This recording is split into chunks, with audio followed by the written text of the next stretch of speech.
జై గురుదేవ. బ్రహ్మముహూర్తము వేలాయ గురుదేవా, బ్రహ్మానందముతో మేలుకో. బ్రహ్మముహూర్తము వేలాయ గురుదేవా, బ్రహ్మానందముతో మేలుకో. బ్రహ్మజ్ఞానామృత పానము నొసకి మీ భక్తుల జరి చేర్చ మేలుకో. బ్రహ్మముహూర్తము వేలాయ గురుదేవా, బ్రహ్మానందముతో మేలుకో. అజ్ఞానతిమిరము అవనీతలము నెల్ల ఆవరించెను స్వామి మేలుకో. సుజ్ఞానమను జ్యోతి సూర్యోదయమృత్తి చూపి కాపాడంగా మేలుకో. సాధన దూరులై సాధువుల్ కొందరు సత్యము విడిచిరి మేలుకో. సాధనంబుల తెల్పి సన్మార్గమును చూపి సత్యము నిలవగ మేలుకో. బ్రహ్మముహూర్తము వేలాయ గురుదేవా, బ్రహ్మానందముతో మేలుకో. గురుదేవా, ఈ భగవత్ స్వరూపం ఏ విధంగా ఉంది? నేనెవరు? ఈ కనిపించే దృశ్య జగత్తును ఎవరు సృష్టించారు అని అడగగా, సద్గురువు అపార ప్రేమతో అతనికి సాధన చతుష్టయ సంపత్తి ముముక్షత్వం ఉందని గ్రహించి ఆయన అవిద్యను రూపుమాపటానికి ఈ రకంగా స్వస్వరూప బోధ చేస్తారు. నాయన, ఈ దృశ్య జగత్తు అంతా మనోసృష్టేనయ్యా. నిద్రలో మనసు లేదు, జగత్తు లేదు. జాగ్రత్త రాగానే మనస్సు విజృంభించి జగత్తు సృష్టిస్తుంది. నామరూపరహితుడైన నిర్గుణ బ్రహ్మమందు మన అజ్ఞానం వల్ల లేని జగత్తు ఉన్నట్టు భ్రమిస్తున్నాం. బ్రహ్మ సత్యం జగన్మిథ్య. తెరపై బొమ్మలు శాశ్వతం కాదు, ఆ బొమ్మలకు ఆధారం తెర. బొమ్మలను చూస్తున్నంత కాలం తెర కనిపించదు. అదేవిధంగా సర్వత్రా వ్యాపించి ఉన్న పరబ్రహ్మమందు సత్యత్వం లేని జగత్తు ఆరోపింపబడింది.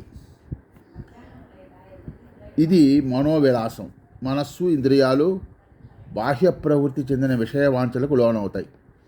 దృశ్యము కనిపించినప్పుడే రెండవ వాడు ఉన్నాడనే విశ్వాసం కలుగుతుంది. అజ్ఞానం చేత ఎవరికి? ఈ జీవుడికి. దానివల్ల బుద్ధి నిర్ధారణ చేస్తుంది. అభిప్రాయాలు, వాసనలు అంటే జన్మ కారణం అవుతుంది. అసలు అభిప్రాయం కలిగినప్పుడే దోష దర్శనం చేసి అది ఆత్మగా నిర్ధారణ చేసుకోవాలి. వాటికి విలువ ఇవ్వకూడదయా బాహ్య విషయాలకే. పరమాత్మ సర్వత్రా వ్యాపించి ఉన్నాడు, ఒక్కటే. ఏకమేవా ద్వితీయం బ్రహ్మ జ్ఞేహ నానాస్తి కించన. ఈ జగత్తుకు ఆధారమైన పరబ్రహ్మం చూసే శక్తి లేక దాని మీద నీ మనోసృష్టి అయిన త్రిగుణాలతో నిండి ఉన్న జగత్తు సత్యమని భ్రమించి జన్మ పరంపరలకు లోనవుతున్నాం.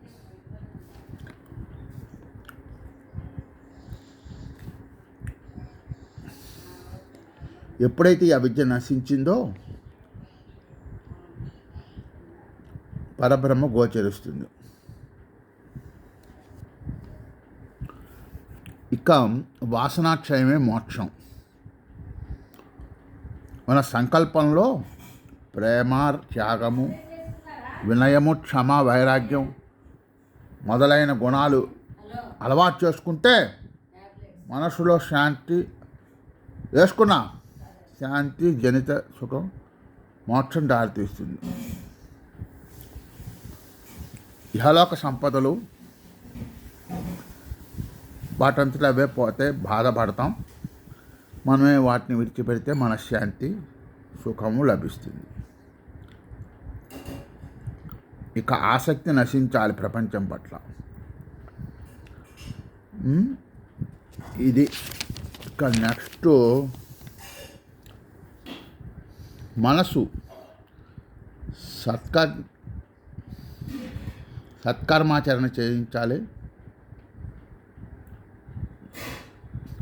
ఇప్పుడు బుద్ధి జ్ఞానేంద్రియాలు నీవు కాదు, మనసు కాదు, శరీరం కాదు, వాటిని చూసే సాక్షివి. అజ్ఞానం చేత వాటి ధర్మాలు నీ మీద వేసుకొని బాధపడుతున్నావు కర్తృత్వ భోక్తృత్వాలతో. నువ్వెప్పుడూ జ్ఞానస్వరూపుడివే. చిత్తశుద్ధి కలిగిన వెంటనే నీకు స్వస్వరూపం అనుభవంలోకి వస్తుంది. నువ్వు సచ్చితానంద స్వరూపుడవు.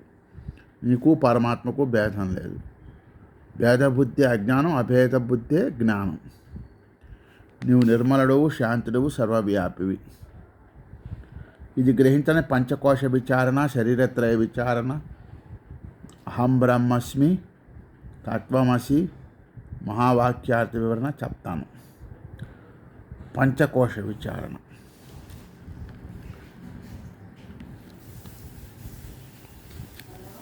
ఈ స్థూల శరీరం అన్నం వల్ల పుట్టింది, అన్నం వల్ల పెరుగుతుంది, ఇది నశిస్తుంది. ఇది ఆత్మ కాదు.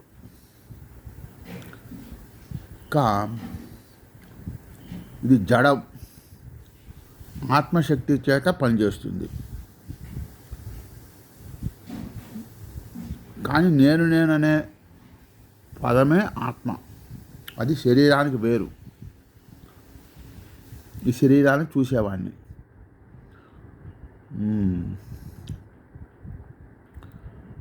నా చైతన్య శక్తి వల్లనే శరీరం పనిచేస్తుంది. శరీరం షడ్భావ వికారాలు కలది, ఆత్మ కాదు. దేహం పోతుంటే నేను పోతున్నాను అనుకుంటావు. నేనుకు ఎప్పుడూ చావులేదు. అదో నిత్య శాశ్వతోయం పురాణ. భగవద్గీతలో చెప్పారు ఆత్మ గురించి. నీవు నిత్య శుద్ధ బుద్ధ ముక్త స్వభావుడవు, నిరంజనుడవు, నిష్క్రియుడవు, నిత్యుడవు, నిరంజనుడవు, నిర్వికారుడవు, అవ్యయుడవు. శరీరం నేను కాదని నేను దానికి సాక్షిని గ్రహించాలి. ప్రాణమయ కోశం. ఇది ఆపాదమస్తకం వ్యాపిస్తుంది. సకలేంద్రియ చలనాలకు శక్తి ఇస్తుంది. ఆకలి దెబ్బకలు దీని ధర్మాలు. నేను ఎందు ఆకలి దెబ్బకలు లేవు.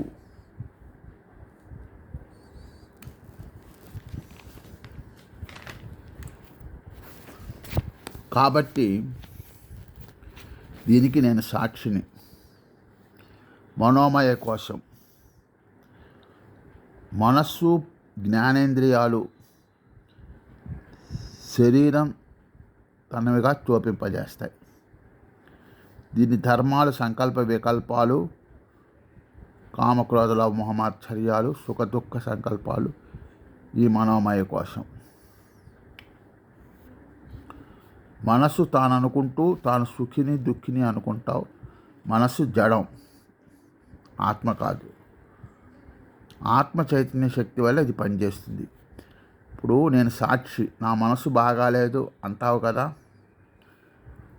ఒక చోట నిశ్చలంగా ఉన్నాడు, మరొక చోటుకు పోయి ఆ విశేషించిన గమనిస్తున్నాడు. నేను మనస్సు కాదు, జ్ఞానేంద్రియాలు కూడా వాడికి సాక్షిని. నా చైతన్యం వల్ల పనిచేస్తున్నాయి. నేను లేకపోతే అవి పనిచేయవు. ఇక విజ్ఞానమయ కోశం. బుద్ధి పంచ జ్ఞానేంద్రియాలు ఈ కోశం యొక్క ప్రధాన అంగాలు. కర్తృత్వ నిశ్చయ శక్తులు కలది. బుద్ధి జ్ఞానేంద్రియములు సుషుప్తి కాలం అంటే గాఢ నిద్ర యందు లయిస్తాయి. జాగ్రత్త అవస్థ యందు చైతన్య ప్రతిబింబంతో కూడి నఖశిఖ పర్యంతం శరీరం అంతా వ్యాపిస్తుంది. ఈ బుద్ధికి సంకోచ వికాసాలు కళ్ళగట్టుచే ఆత్మ నేను వేరు, నా బుద్ధి వేరు. బుద్ధి నేను కాదు, దానికి సాక్షి చైతన్య శక్తి వల్లే ఈ కోశం పనిచేయాలి. కర్తృత్వ భోక్తృత నా పైన వేసుకుంటున్నాను, నేను కాదు. ఆనందమయ కోశం, ఆనంద స్వరూపమైన బింబం. ఈ ఆనందమయ కోశం బుద్ధ్యాదులు ఎందు ప్రతిబింబ భావంచే వర్తిస్తుంది. ఇది పుణ్యకాలములో వ్యక్తమవుతుంది, సుషుప్తిలో లయమవుతుంది. ప్రియం, మోదం, ప్రమోదం సుఖవృత్తులచే తెలియబడుతుంది. ఇక బింబస్వరూపుడైన ఆత్మదేవుడు బుద్ధ్యాదులున్న ఈ ఆనందమయ కోశంలో ప్రతిబింబ రూపుడై ఉన్నాడు. ఈ ప్రతిబింబ రూపుడికే వేదాంతంలో చిదాభాసుడు అంటారు. అయితే బింబధర్మాలు ప్రతిబింబ ధర్మాలు ఒకటే, వ్యత్యాసం లేదు. కానీ ఈ చిదాభాసుడు అనంతకరణము, విజ్ఞానము, విజ్ఞానమయ, వినోమయ, ప్రాణమయ, అన్నమయ కోశాలు తాదాప్యం చెంది వాటి ధర్మాలు తన మీద వేసుకొని అజ్ఞానం వల్ల సంసారంలో మునుగుతున్నాడు. ఈ చిదాభాసునకు పై కోశాలతో ఎట్టి సంబంధం లేదు. నిర్వికల్ప సమాధి ద్వారా స్వస్వరూపానందం పొందిన యోగికి చిదాభాసుడు లేడు. తానులోనే తాను నిలబడి ఉంటాడు. ఆధ్యాత్మ సాధన చేయు సాధకునికి మాత్రమే చిదాభాసుని గురించి చెప్పబడుతుంది. ఆత్మస్వరూపమైన ఆనంద బింబము సర్వకాల సర్వావస్థలు నిత్య శుద్ధ బుద్ధ ముక్త నిష్కల నిష్క్రియ నిర్గుణ నిర్వికార పరిపూర్ణ చైతన్యం. అదే ఆత్మ, అదే సాక్షి. ఇలా అదే నేను. ఈ పంచకోశాలు నేతి చేసి నేను కాదని విచారణ చేస్తే, ధ్యానం చేయగా మిగిలిన ఏదైతే ఉందో అది ఆత్మ. ఆ ఆత్మే సాక్షి, ఎరుక, స్వయం ప్రకాశం, స్వస్వరూపం, ప్రత్యేగాత్మత్వం, బ్రహ్మ అని అంటాం. ఒకటే ఎల్లవేళలా ఇవన్నీ నేను సంబోధించేది అదే. ఆ విధంగా అహం బ్రహ్మస్మనే మహామాత్రం ఉపదేశిస్తాం. ఇక శరీరత్రయ విచారణ. స్థూలం, సూక్ష్మం, కారణం. స్థూలం అంటే అన్నమయ కోశం, దీనికి సాక్షి నా చైతన్యం వల్లే పనిచేస్తుంది. సూక్ష్మ శరీరం, కర్మేంద్రియాలు 5, పంచప్రాణాలు 5, జ్ఞానేంద్రియాలు 5, మనోబుద్ధి చిత్త అహంకారం. ఇది జాగ్రత్త అవస్థలో పనిచేస్తుంది. ఆ జాగ్రత్త అవస్థలో జరిగిన కార్యకలాపాలంటికి నేను సాక్షినిగా ఉన్నాను. ప్రాణమయ కోశం, మనోమయ కోశం, విజ్ఞానమయ కోశం, ఆనందమయ కోశం లాంటి ప్రతిబింబం ఈ శరీరంలో చేరతాయి. ఈ శరీరం స్వప్నావస్థలో కూడా కార్యకలాపాలు చేస్తుంది. నా చైతన్య శక్తితో కడుపు నిండా ఆహారం తీసుకొని పరుండి స్వప్నంలో బాగా ఆకలిగా ఉంది,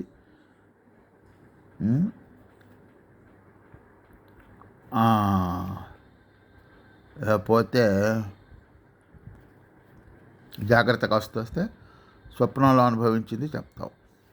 స్వప్నం సత్యమా అసత్యమా? సత్యమే. ఎందుకంటే ఆ స్వప్నావస్థలో సత్యమే కదా, చేత కష్టాలు అనుభవించావు. జాగ్రత్త అవస్థలోకి రాగానే అసత్యమని తెలుసుకున్నావు. అయితే అక్కడ నిజంగా ఉన్నది నీ ఒక్కడివే, ఇంకెవరూ లేరు. స్థూల శరీరం స్పృహ లేకుండా అచేతనంగా ఉంది, నీ మనస్సే.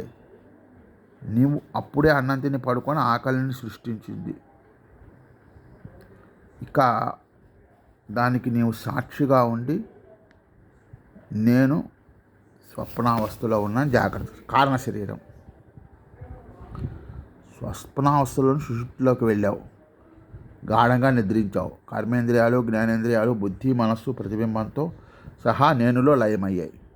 మనస్సు లేదు కాబట్టి మనోకారి. ఈ అవస్థలో శరీరం మీద పాము పాకుతున్న స్పర్శ లేదు, జ్ఞానం లేదు. అప్పుడు అఖండానందం విఘ్నం లేకుండా అనుభవిస్తున్నావు. అందరూ ఒకటే, అన్ని ప్రాణాలు మాత్రం ఉంటాయి నీ యొక్క చైతన్య శక్తి. జాగ్రత్త అవస్థలో కూడా నేను హాయిగా ఆనందం అనుభవించానని చెప్తాం. దానికి సుషుప్తిలో ఆనందం అనుభవించటం అనే అనుభవానికి సాక్షిగా ఉండటం వల్ల చెప్పగలుగుతున్నాం. అందుచేత నేను జాగ్రత్త అవస్థలోని కార్యకలాపాలకి, స్వప్నావస్థకు, సుషుప్తి అవస్థకు సాక్షినే. వాటి పనులకు నేను ఎట్టి సంబంధం లేదు. కేవలం సాక్షి చైతన్యం అయి ఉన్నాను. సాక్షిగా చూస్తూ ఉండేవానికి తాను చూసే వాటి గుణదోషాలతో సంబంధం ఉండదు కదా. అయితే నాలో అన్నీ లయమైనప్పటికీ అజ్ఞానం వల్ల, విద్య వల్ల మళ్ళీ జాగ్రత్త రాగానే పూర్వవాసనతో కర్మలు చేయటం అవుతుంది. ఈ గాఢ నిద్రను జ్ఞాన సమాధిగా తీసుకోకూడదు. అందుకే కారణశీలం. తత్వమసి, నీ మీద అపార కరుణతో పై విషయాలు చెప్పి నీ తత్పరత గుర్తించి తత్వమసి అంటాడు. స్వప్నములు సుషుప్తి అవస్థలు 3 కల్పితాలయ్యా. నీవు అవస్థాత్రయ విలక్షణుడు, స్వయం జ్యోతి స్వరూపుడు, కేవలం పరబ్రహ్మ స్వరూపుడు. తత్ అపరమాత్మ, త్వం నీవు అసి అయ్యున్నావు. తత్వమసి మహావాక్యం వల్ల ఉత్పన్నమగు ఏ జీవబ్రహ్మకి జ్ఞానం కలదో అదే ముక్తి సాధనం. నేనను సంబోధించు బ్రహ్మమునై ఉన్నావు, సందేహం లేదు. అంతఃకరణమునకు దాని వృత్తులకు సాక్షి వగుచు జ్ఞానమూర్తియు ఆనంద స్వరూపుడు వగు నీవు నేను ఆత్మవై ఉంటివి. నీవు ఎల్లవేళలా ఉంటివి. జాగ్రత్త స్వప్న సుషుప్త అవస్థల్లో కూడా ఉన్నావు.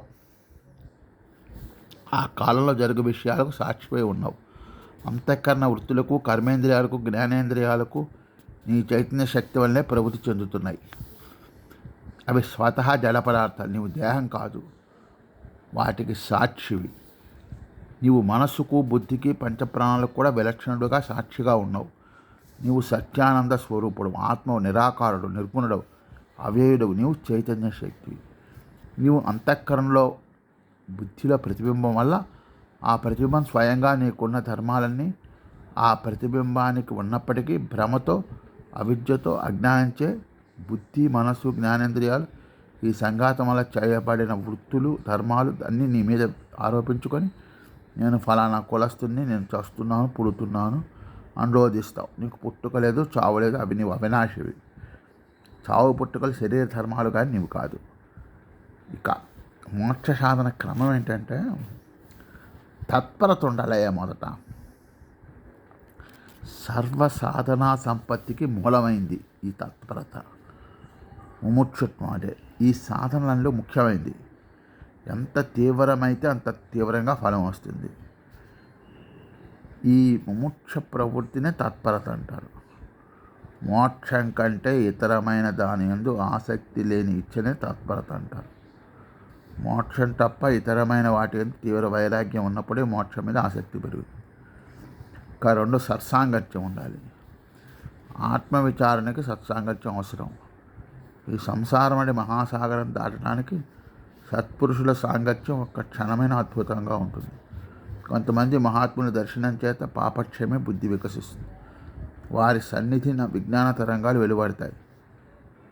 వారి సహవాసం రుజువు మంచి మార్గమే చూపించి శాంతిదాయకమై ఉంటుంది. మోక్షులకు మోక్షప్రాప్తి మార్గములో ప్రయాణమునకు అనుకూలపడుతుంది. ఈ భయంకరమైన మనసు జయించడానికి మహాత్ముల సాంగత్యం ఒక్కటే గురి, తప్పని సాధనం. ఇది ఎంతో పుణ్యం చేసుకుంటే కానీ లభ్యం కాదు. పురుష ప్రయత్నంతో సత్సాంగత్యం చేయాలి. సద్గ్రంథాలు పఠించాలి. ఆచరణలు నిరంతరం పెట్టడానికి అలవర్చుకోవాలి. సత్సాంగత్వం యొక్క మహిమను శ్రీ జగద్గురు ఆదిశంకరాచార్యులు వారు సత్సంగత్వే నిత్యంగత్వం, నిత్సంగత్వే నిర్మోహత్వం, నిర్మోహత్వే నిశ్చలతత్వం, నిశ్చలతత్వే జీవన్ముక్తి. దైవీ సంపద, అసురీ సంపద, దైవీ గుణాలు, నిర్భయం, అంతఃకరణ పరిశుద్ధి, జ్ఞానయోగమతి నిష్ట, దానం, బాహ్యేంద్రియ నిగ్రహం, సద్గ్రంథాలు అధ్యయనం చేయటం, ఉపనిషత్తులు, అహింస, ఆర్జవం, తపస్సు, సత్యం, అక్రోధం, త్యాగం, శాంతి,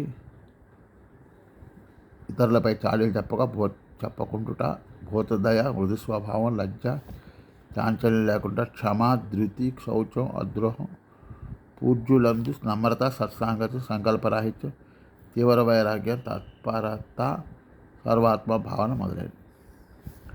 ఇక అశ్రీ సంపదలు విడనాడాలి. దంభం, దర్పం, అతిమానము, ప్రగల్భాలు పలుకుట, అనృతమాట, క్రోధం, అజ్ఞానం, కపటం, మోసగించు, మమత్వం, అహంకారం, హింస, విషయాశక్తి, వివేకహీనం, తృష్ణ, క్రూరకర్మలు, పరహింస, పరాయణత, కామం, దుర్జనత్వం, దుర్జన సాంగత్యం, కఠిన మాట్లాడుట, స్వార్థం ఇవన్నీ. ప్రేమ ఎంత శ్రమ కోర్చి సాధించవలసిన ఒకే లక్ష్యం, అదే ప్రేమ. ప్రేమ అనంతమైంది, విస్తారమైంది. ఆకాశం మాదిరి సువిశాలమైంది, సముద్రం వల్లే అఖాతమైనది.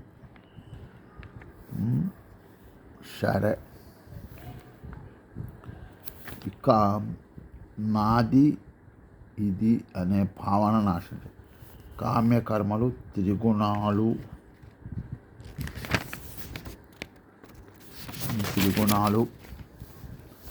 ఇంద్రియాలు లేకుండా ఆత్మవిశ్వాసం, విపరీత వైరాగ్యం, చిదాభాసుడు.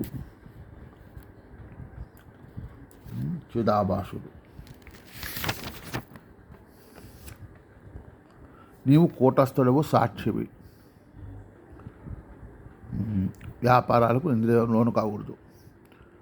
ప్రకృతి, బాహ్య గురువు, హృదయము,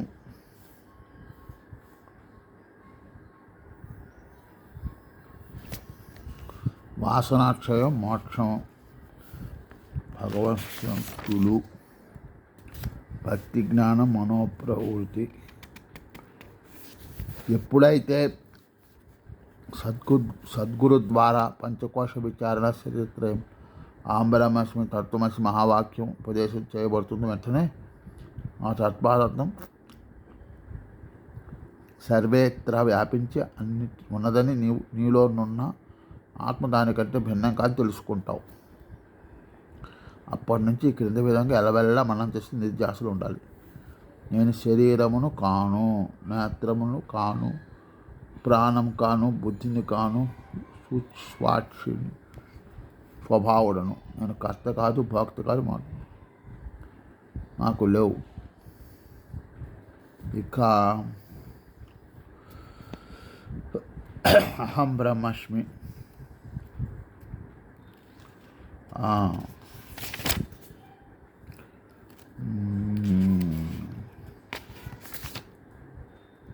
అయిపోయింది. జై శ్రీరామ్. అహం బ్రహ్మస్మి, అహం బ్రహ్మస్మి. సంసార వృక్షమారూఢ పతంతో నరకార్ణవే ఏన చైవోచ్యుతా సర్వే తస్మై శ్రీ గురవే నమః. అనేక జన్మ సంప్రాప్త సర్వకర్మ విదాహినే స్వాత్మజ్ఞాన ప్రదానేన తస్మై శ్రీ గురవే నమః.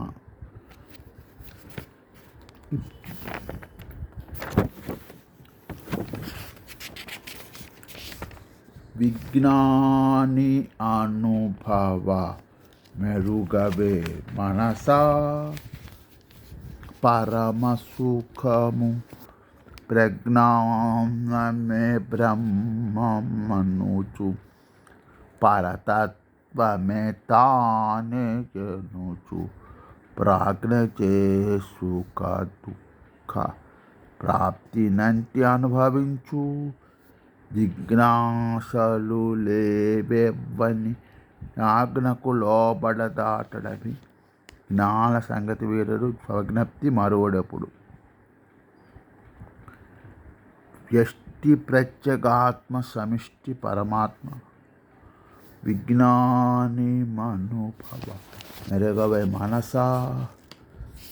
ఎంత ధన్యుడనైతి నౌరౌరా ఇది ఎంతో వింత చింతలన్నీయు తీరే నామది శ్రీ గురు కటాక్షంబున.